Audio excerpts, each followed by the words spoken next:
بهشت زیر پای مادران است، پول هم توی جیب وکلای مادران است. هر چیزی که خوبه، هر چیزی که از بچگی شنیدیم و به گوشمون خوبه، نه ذاتن خوبه، به گوشمون خوبه. یعنی چیزایی که یه سری افراد، جمله‌ای که یه سری افراد حالا به هر شکلی، رسم، رسوم، آیین، گذشته، تاریخ، جمله هایی اومده توی زندگی ماها که برای ما شنیدنش اونقدر تکرار شده که شنیدنش ناخودآگاه خوشاینده. برای این جمله هایی که برای اکثریت مردم خوشاینده، وکلایی، مدافعان حقوقی پیدا میشن که با تکرار این جمله ها، با شنیدن این جمله ها از سمت شما توی این دنیایی که همه دنبال ویو، دنبال پول، دنبال این مسائلن، خب 100% ویو بالاتری، لایک بالاتری میگیرن. ولی آیا حقیقت اینه؟ هر چیزی که اکثریت بگن، هر چیزی که اکثریت خوششون بیاد، آیا حقیقت اینه؟ بهشت زیر پای مادران است و پول توی جیب وکلا و مدافعین اون مادران است. یک بار بیاین واقع گرایانه نگاه کنیم. من ماریا هستم، جز محدود کسایی که توی دنیای به این بزرگی که همه دارن به نحوی، به شکلی، به جوری، از قانون بگیر، وکلا بگیر، همه چی. منظورم از وکلای قانونی نیستن، منظورم همین مدافعین کوچکی که الان برای ما بزرگ شدن هستن. حالا توی این دنیایی که تمام اینها دارن حمایت میکنن از جایگاه مادر، از جایگاه پدر، من جز محدود کسایی هستم که دارم حمایت میکنم از جایگاه بچه.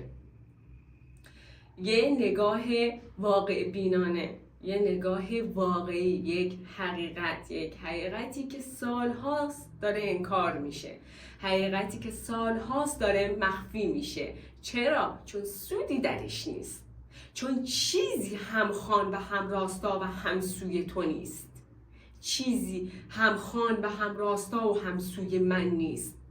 منی که بیام حمایت کنم از بچه ها توی قانون، توی دولت و توی کشوری که اکثر حمایت، حقوق، عدالت، همه چی به نفع مادر پدر است. پس سودی برای ما نیست. برای همین تعدادمون با این که زیاده ولی حمایتگر کمی داریم. یه ویدیو دیدم توی اینستاگرام با این عنوان که آیپد، گوشی، موبایل، لپتاپ، کامپیوتر، این سری مسائل، بازی کردن های اینجوری برای بچه ها. خب یه نمونهش الان من اینجا دارم. این توی ویدیو زده بودن این یه سمه برای بچه. حالا من هم از این یه سمه برای بچه و ببین عددش رو یادم نیست، نمیدونم چقدر لایک خورده بود و چقدر کامنت خورده بود. سیلی عظیم از مادرها و پدرها که همه نوشته بودن سم این برای بچه، این ضرر داره، این بچه رو از درس میندازه، این بچه رو از ورزش میندازه، این بچه رو از زندگی میندازه، این بچه رو از همه چی میندازه. سمه چرا تولید میشه؟ نه، اون سری توی اون سر دنیا، توی این کشورهای خارجی، توی آمریکا، جایی که داره این تولید میشه هیچ کارشناسی ندارن. مادر پدرای ما از عبدالآباد و دوغوزآباد اومدن شدن کارشناس، اونا میفهمن. نه؟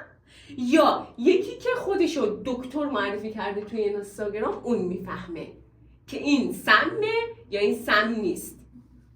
حرفی که اول پست گفتم، ویو کجاست، پول کجاست؟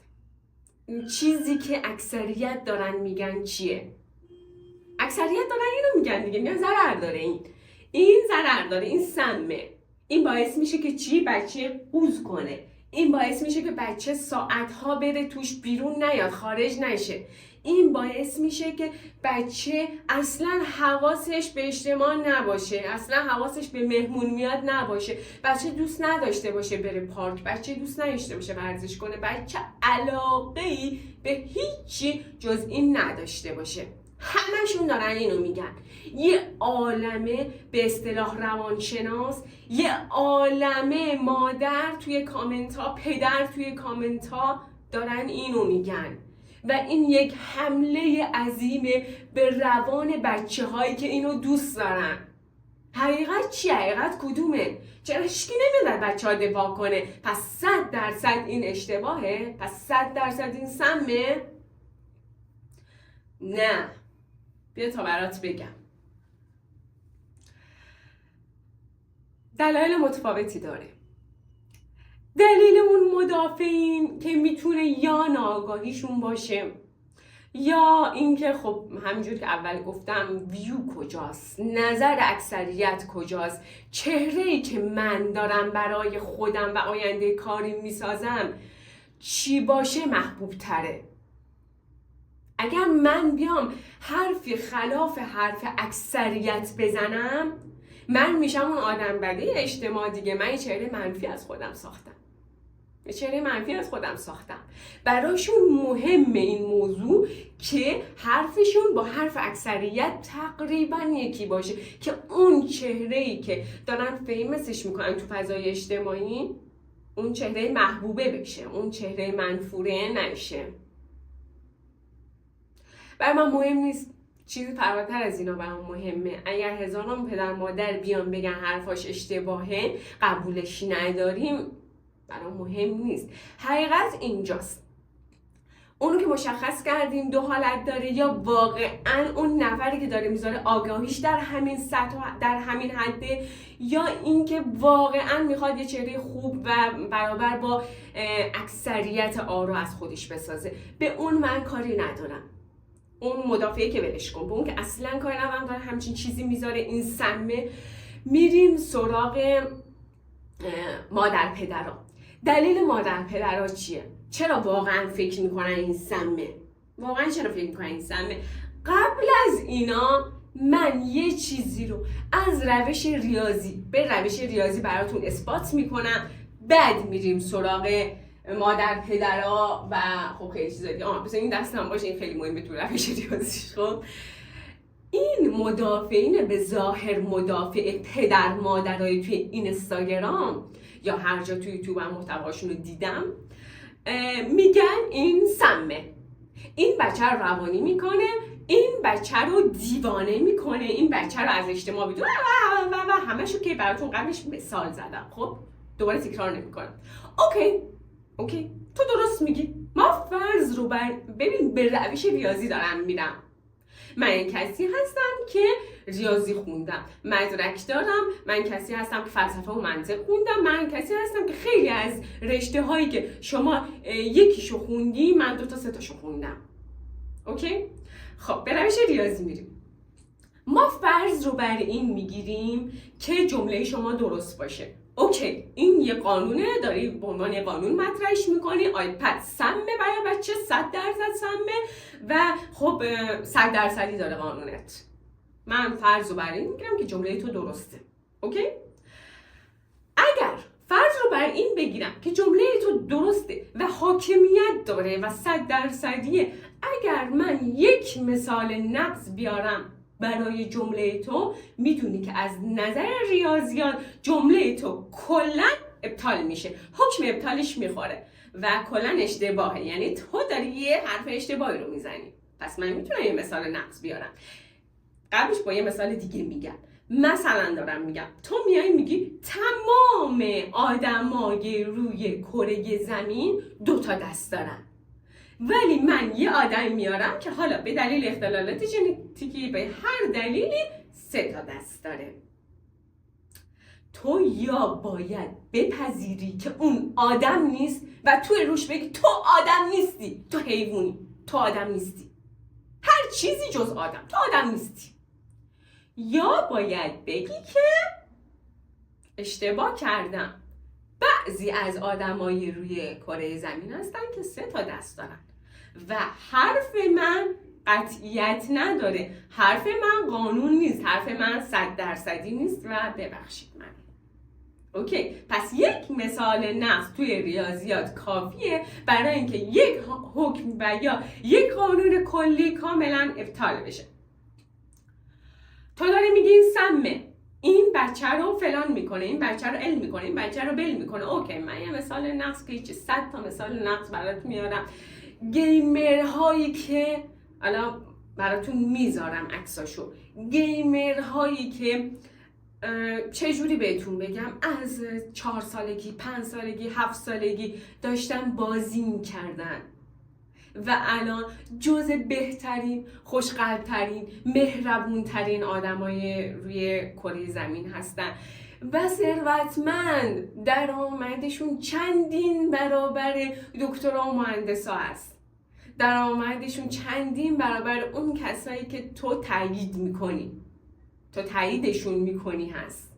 خب پس این شد مثال نقص. فقط پس یک کافی بود یک گیمر اسم بیارم که من اینجا براتون گیمرهای متفاوتی رو گذاشتم که گیم موجب روانی شدن نمیشه. اول اینکه قانون اون مدافعان مادر پدرها رو اومدیم ابطال کردیم با مثال نقضمون که این قانون 100% نیست. حالا بهتون این که مهر غیر 100% بودن رو روش زدم. حالا بیام بهت بگم که این قانون حتی 70% هم نیست، حتی 50% هم نیست، حتی 10% هم نیست. ادامه ماجرا رو اینجا ببینید که این حتی 10% هم نیست. خب میریم سراغ پدر و مادرها. چرا پدر و مادرها این حرف رو میزنن؟ چرا این صحبت رو میکنن؟ چرا میگن که این ضرر داره؟ چرا؟ یک، دلیل اول، پدر مادر، من ازش فاکتور میگیرم چون مادر توی دوران کودکی ارتباط نزدیکتری با بچه داره، میگم مادر. ولی اگر پدری هست که داره ویدیوی منو میبینه و بیشتر از مادر داره تایمشو میذاره کنار بچه و مراقبت میکنه، پدر جان به خودت بگیر، پدر جان به خودت بگیر. من فاکتور میگیرم میگم مادر، چون اکثریت مادر در ارتباطه و اکثریت مدیر خونه مادره، مدیر خونه زنه. حداقل برای خود من اینجوریه و خب خیلی ها رو دیدم اینجوریه، اکثریت. خب اول اینکه اون مادر یا اون پدر شاید دچار اختلالات روانی، لجبازی، مشکلات روحی روانی باشن که این حرف رو دارن میزنن، یعنی خودشون یه سری مشکلاتی داشته باشن که اینو کلن قبول ندارن که بچه باید بازی کنه، با آیپد هم بازی کنه، با کامپیوتر هم بازی کنه، با موبایل هم بازی کنه، نه صرفا بازی که تو داری میگی حب سنگ بازی کنه، بازی که تو داری میگی گل کوچیک بازی کنه، بازی که تو داری میگی قایم باشک بازی کنه. فقط اون نه، نیاز داره با گوشی بازی کنه، با کامپیوتر بازی کنه. خب یکی این که خود مادر پدر شاید دچار اختلالات روانی باشن، این که تو همه موضوعات اساسا، یعنی گفتنش هم الان اینجا لزومی نداشت، یعنی چیزی که درست باشه اگه کسی غلط عنوانش کنه احتمالش هست که شاید دچار مشکلات روحی روانی باشه. و اولش که اصلا کاری نداریم، این تو همه موارد، تو همه گزینه‌ها هست. میریم توی قسمت دوم، این که شاید مادر پدر آگاهی ندارن، شاید مادر آدم خوبیه، اصلا روانی نیست، اصلا مشکل اختلال هیچی نداره، اصلا لجبازم نیست، اصلا کینه‌ای نیست، اصلا هیچ دشمنی رو بچهش نداره. این بگم توی پرانتز چون بعضی از پدر مادرها دشمنی دارن سر هم اختلالات روانی،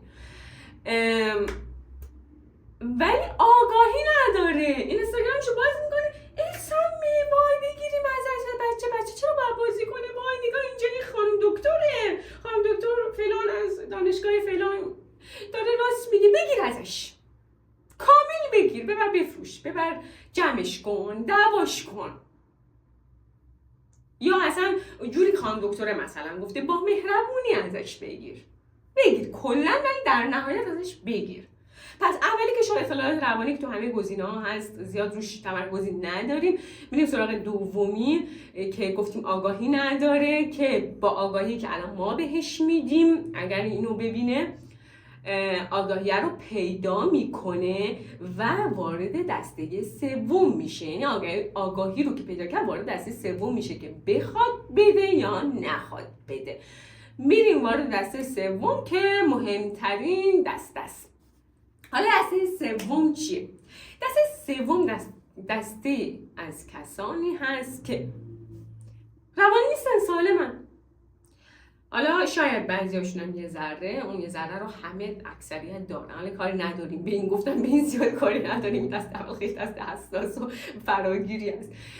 آگاهی داره دسته دوم، یعنی آگاهی داره، اومده دیده یه جایی رفته یکی بهش گفته یا عقل خودش میکشه که این چندان ضرری نداره، خب ولی بازم داره کاملا ممنوعش میکنه. البته ممنوع کردن دو مدل داره. قبل از اینکه برم سراغ دسته سوم، خیلی دسته سوم مهمه، تمام تمرکز رو اینه. من میخوام من کردن بازی برای بچه ها تو هر سنی، نوجوانی، کودکی، من میخوام بازی کردن من کردنش رو توسط پدر و مادرها تو دو نوعه بهتون بگم. یک نوع هست یک نوع هست مطلقا نمیتونی بازی کنی، یعنی اصلا نمیتونی اینو داشته باشی، بریم بفروشیم، یا اصلا نمیخریم از اول برات، نمیذارم بازی کنی. کوتاه خلاصه تمام. میریم وارد دسته دوم میشیم. دسته دومش چیه؟ اون یکی دیگه، اون که خیلی مهمتره، خیلی ضربه زننده به بچه است، خیلی سمه، خیلی داغون کننده است. دسته دوم دسته‌ایه که اینو میده به بچه‌ش هم همون جوری که اول گفتیم نباید بدیم، بچه قوز میکنه میره تو گوشی ساعت‌ها بیرون نمیاد، بچه‌ش هم میره قوز میکنه تو گوشی، واقعا میره تو گوشی قوز در میاره، ساعت‌ها درونگرا میشه، ارتباطاتش همه رو قطع میکنه، اصلا باش که صحبت نمیکنه، چه میدونم ورزش نمیکنه، درسشو نمیخونه، تمام اینا رو میشه از سر صبح تا آخر شبم بازی میکنه، یا اون شاید نصف شب پاشه بره دستشویی برگرده بیاد بازی کنه، ولی مامان هیچ کاری نداره. این دستم نوعش من کردنه ها، من کردن بدتر، من کردن سمیتر. مامان هیچ کاری نداره، ولی خدا نکنه یه موضوعی تو خونه پیش بیاد، پیش بابا یا پیش یکی فامیل، بچه‌تون چی کار میکنه؟ چه خبر؟ هیچی، تو اتاقشه، از دست این بچه‌های حالا ما که اصلا از اینا هیچی نمیفهمیم، عین گاو سرشون تو گوشی دارن بازی میکنن. این از 100 تا من کردن بدتره. یا نده مثل اون دسته اول 2 تا حالت گفتم داره، یا نده بازی کنن، یا میدی نگو این گاو داره سرشو میندازه. شاید واقعا با خودت بگی خب این گاوه 24 ساعت داره پلی میده، واقعا این گاوه. نه عزیز دل من، بیا ادامه ویدیو رو ببین که بگم اون مادری که داره میگه بچه‌م این گاو داره 24 ساعت بازی میکنه خودش گاوه، نه اون بچه. خب بریم قسمت اصلی و مهم، دسته سوم، کسایی که آگاهی رو دارن، مشکلات روحی روانی هم زیاد ندارن، یعنی دست اول صحبت نکنیم، زیاد ندارن. میریم تو دسته سوم. حالا این دسته سوم کیه؟ چه حالتی برشون بگیرم بیشتر بهشون میاد؟ آدمای تنبل، آدمای وارفته، آدمای شل، بعضی وقتا هم بهشون میگیم آدمای گشاد. این دسته پدر مادرها متاسفانه سمترین و مخربترین نوع پدر مادرها هستن. بذار بهت بگم چطور یه مادر گشاد میتونه ضربه بزنه، یه مادر پدر تنبل میتونه ضربه بزنه به آینده یک بچه، به حال یک بچه و یه گذشته پر از افتخارات منفی برای اون بچه بسازه که بچه بزرگ شه، حتی خودساخته شه، حتی قوی شه، هر چی که بشه هی برگرده به گذشتهش نگاه کنه، اصلا جرأت نکنه بره سراغ تغییر ژنتیک فکری، اصلا جرأت نکنه گذشتهشو به یاد بیاره، هی تلاش کنه، هی تمرکز کنه روی این که گذشتهشو فراموش کنه. چطور؟ فقط گشاد بودن، تنبل بودن، خودخواهی، آسایش خودت رو خواستن، راحتی خودت رو خواستن.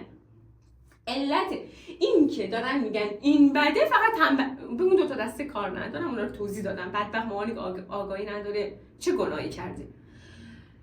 همینه، تنبلی. به روانی هم کاری ندارم، همینه، تنبلی. خب تنبلی باعث میشه اینو بچه ندی. حالا چجوری؟ یه منظورم از تنبلی چیه و خب سریع بریم سراغش رو توضیح بدیم. مامانی که تنبل نباشه، من اینو مثال میزنم، خودت مامانی که تنبلی داره رو میفهمی. مامانی که تنبل نباشه، صبح بیدار میشه با یه چای صبحونه خوب، یه شیر، یه میوه، از بچهش پذیرایی میکنه، هر چیزی که لازمه، هر چیزی که متخصص تغذیهش میگه، هر چیزی که اوکیه براش، میدونه بدنش نیاز داره، به استقبال بچهش میره، محبت بهش میکنه. خب بعد بچهش چی میگه؟ میگه مامان میخوام بازی کنم، میخوام برم بازی کنم، میخوام 2 ساعت بازی کنم، میخوام 3 ساعت بازی کنم، مثلا میخوام بازی کنم، مثلا شاید اسم ساعت رو نیاره. مادره بهش چی میگه؟ میگه قربونت بشم بازی میکنی عزیز دلم، کی گفته تو بازی نمیکنی؟ تو بازی میکنی، ولی قبلش بیا من به هر برنامه‌ای داره، یک موقع از خودش نیاز به کمک داره، قبلش میشه به من کمک کنی؟ شاید بچت براش جدید باشه با اون تنبلیای قبلیت و توی کمک به تو اصلا حواسش به تو نباشه. چرا؟ چون فکر میکنه تو گولش داری میزنی، چون اصلا به تو اعتماد نداره با سابقه مخربت. اینو در حالتی میگم که برای زنای تنبل، مامانی که از اول بچه‌شو اینجوری تربیت کرده باشه، مامان ببین تویی که امروز این ویدیو رو میبینی از فردا میخوای رو بچه‌ت امتحان میکنی، برابر نیستی با مامانی که از اول اینجوری بوده ها. هیچ وقت تو ریاکشنایی که من الان دارم از یه مادری که از اول سالم بوده، از اول تنبل نبوده رو، ریاکشنای بچه اونو با ریاکشنای بچه خودت که فردا میخوای برای اولین بار این موضوع امتحان کنی یکی نکن. تو 2 ماه، 3 ماه، 4 ماه، 6 ماه کار کن که بچه باور کنه تو رو، بچه تازه به تو ایمان پیدا کنه به عنوان یه دوست، به عنوان یکی که حرفش راسته. خب تو همچین توقعی نداشت عزیزم. اینایی که من دارم میگم برای مامان سالمه. یه لحظه من یه چک میکنم این ویدیو قد نشده، رو تایم طولانی بوده.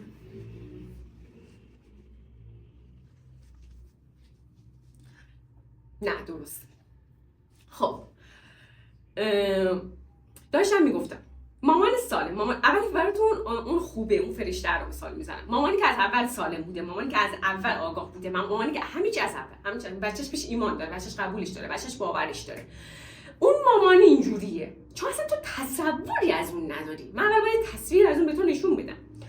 اون مامانه چون بچهش بهش ایمان داره، میگه مامان جون قربونت بشم، تو که بازی میکنیم، من میذارم تو بازی کنی مثل همیشه عزیز دلم، قربونت بشم که اینقدر بازیت خوبه. اون روز بازیت رو نگاه کردم چند کیلو آوردی، همه داشتن 10 تا کیلو میآوردن میمردن، تو 40 تا کیلو آوردی، دمت گرم، آفرین.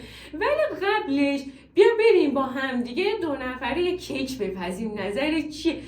پسر باشه عشق خوردنه، دختر باشه عشق یادگیری آشپزیه. پسرم بعضا خیلی آشپزی کردن رو دوست دارن که بهترین آشپزای ما توی دنیا مردان علاقه دارن. چرا تست نمی کنین؟ چرا؟ چون تنبلی. حالا از خودت بیار بیرون اینو بگیر. ببین چیزایی که دارم میگم چیزاییه که جواب داده تو خانواده های سالم. من نمی کنم، ولی خودت بگیر منظورم از جواب داده یعنی چی. جواب داده. خب اینا رویایی نیست. حالا با هم دیگه میرن یه کیک میپزن. خب با هم میرن یه کیک میپزن، بعد کیک رو با هم دیگه خب یه تستش میکنن، بعد بچه همه عجله میگه خب من الان برم بازی کنم. قربونت بشم برو بازی کن، ولی چقدر میخوای بازی کنی؟ تایم مشخص کن برای بچه. چقدر میخوای بازی کنی؟ بعد میگه که اینجوری کم فکر میکنه، میگه دوست دارم یه 2 ساعت بازی کنم. سریع میگه آگاه باش، گوشید زیر شار داغ میکنه، خراب میشه، نهایت بازی تو 4 دست جواب بده. نهایت بازی تو 4 دست جواب بده. به نظر من باتری گوشت 3 تا 20% بازی کن. یه بعد بچه یادش میاد آره یه ترفند زیاده، من دارم یک روز عادی یک زن رو مثال میزنم. خب بعد مادره میگه که خب مثلا چقدر میشه؟ بچه میگه آها تقریبا 1 ساعتی میشه. بهش جایزه بده. 1 ساعت میشه، الان ساعت 10 صبح میشه 11:30. کاریت ندارم مامان تا 12 بازی کن. بچه خوشحال میشه. میگه 11:30 گفتم 1 ساعت و نیم داریم که تا 12 بازی کن.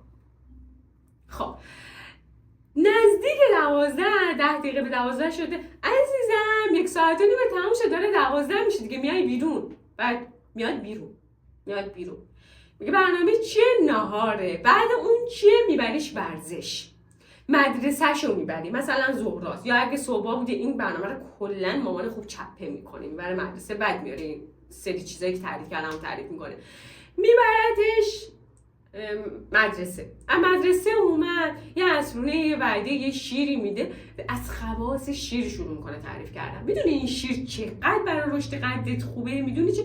بعد مامانی که آگاه، مامانی که خوبه بچه‌شو کامل میشناسه، میدونه که بچه‌ش به چه ورزشی علاقه داره، میدونه که بچه‌ش غیر از گیم به موسیقی، به یه چیز دیگه علاقه داره، به دور کردن علاقه داره، میدونه که بچه‌ش به چی علاقه داره، میفهمه.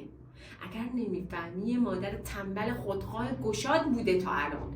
اگر مامان تو جزو اون دستن، یه مامانی بوده که متاسفانه بخت با تو یار نبوده و یکم تنبل و گشاد و خودخواه بوده. ببخشید رو کرد، ولی آسیبه رو تو میبینی، همینجوری. حالا بینه کار ندارم.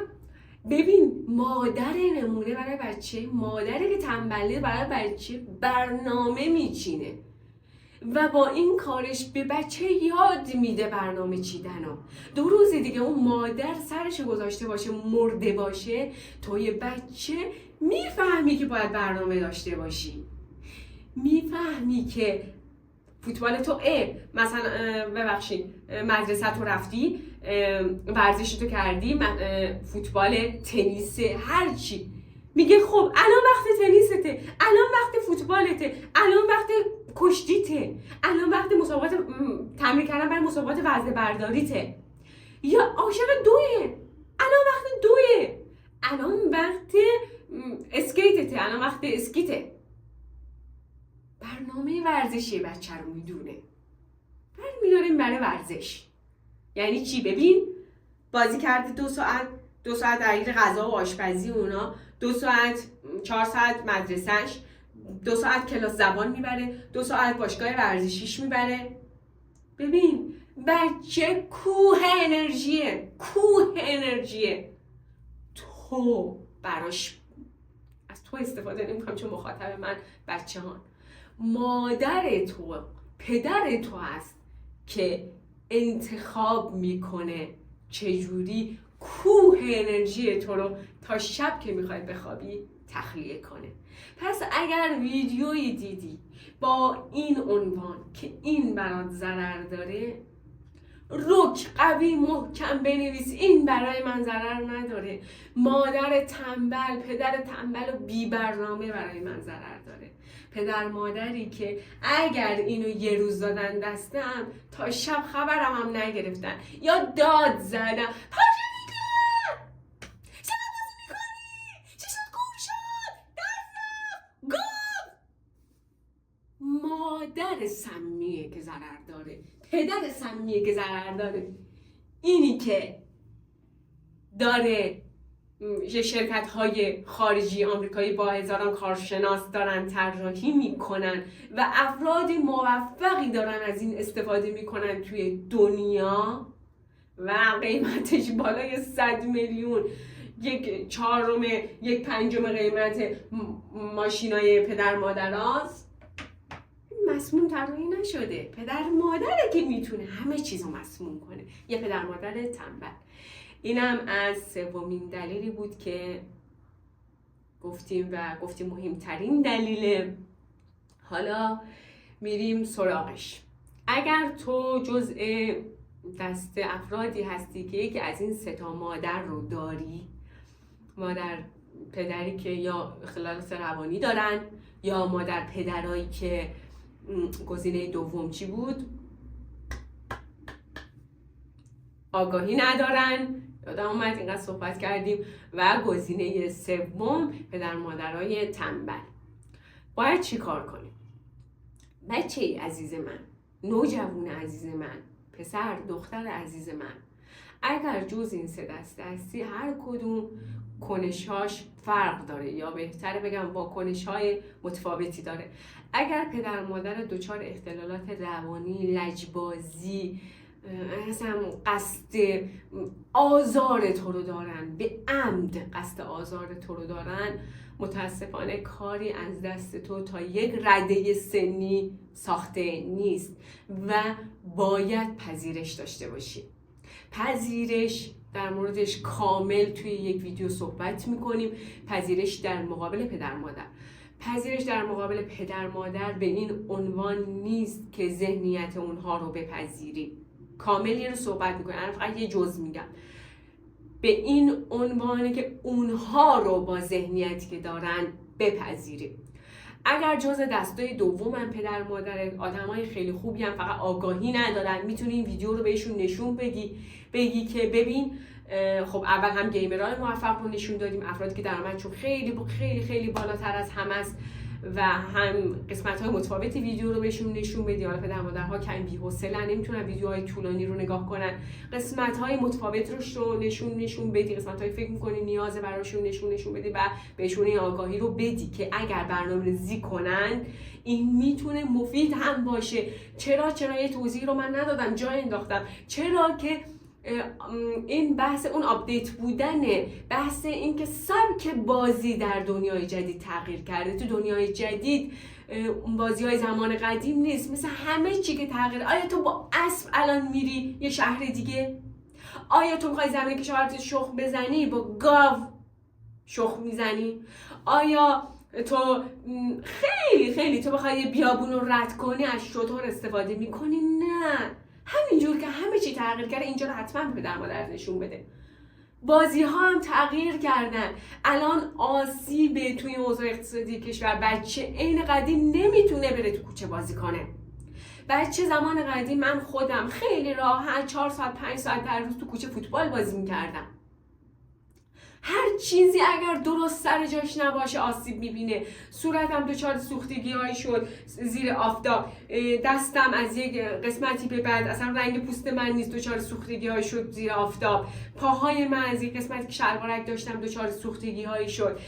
زانوی من آب آورد. بچه‌هایی که فوتبال بازی میکنن میدونن که این یک مشکل از طولانی بازی کردن فوتباله. من هر چیزی که زیاد باشه سمه. این مشکل پدر مادر هاست که باید درستش کنن. این دلیل نمیشه بگم خب فوتبال ورزش خوبیه پس تو برو از صبح تا شب بازی کن. موز میوه خوبیه پس عزیز دلم از صبح تا شب بخور. دقیقاً این دیدگاه اون روانشناسای به ظاهر روانشناس داخل اینستاگرامی که من دیدم و خیلی تعدادشون زیاده. خب اگر تو داری میگی این سمه، اوکی، موز که سم نیست، بده به یک بچه از صبح تا شب بخوره.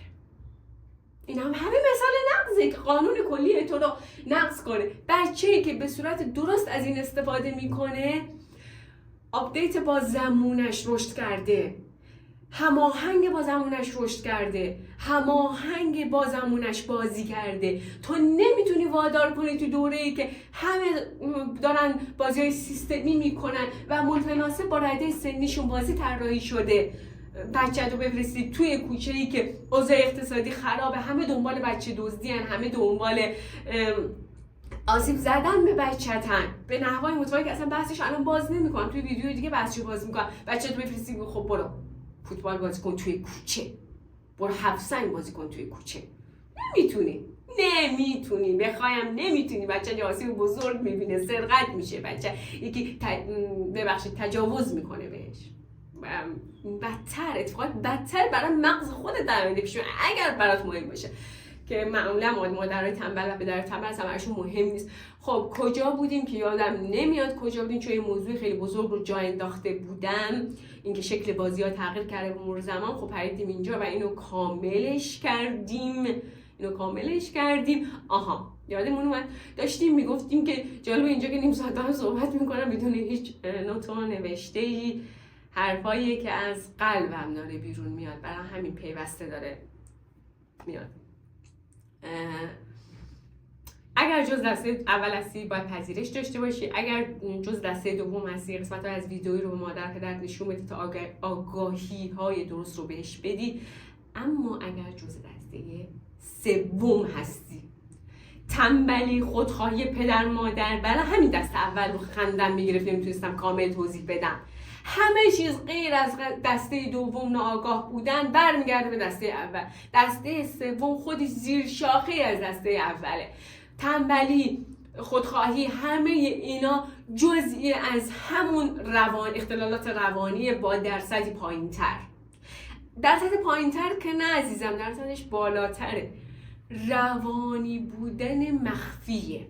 همه رو با اصطلاحات عامیانه صحبت میکنم که متوجه بشید. یک جور روانی بودن مخفیه، یعنی اینکه اگر تو بهش اعتراض کنی تو میشه اون آدم روانیه. اون توی اجتماع جایگاه خودشو داره و کسی بهش نمیگه روانی.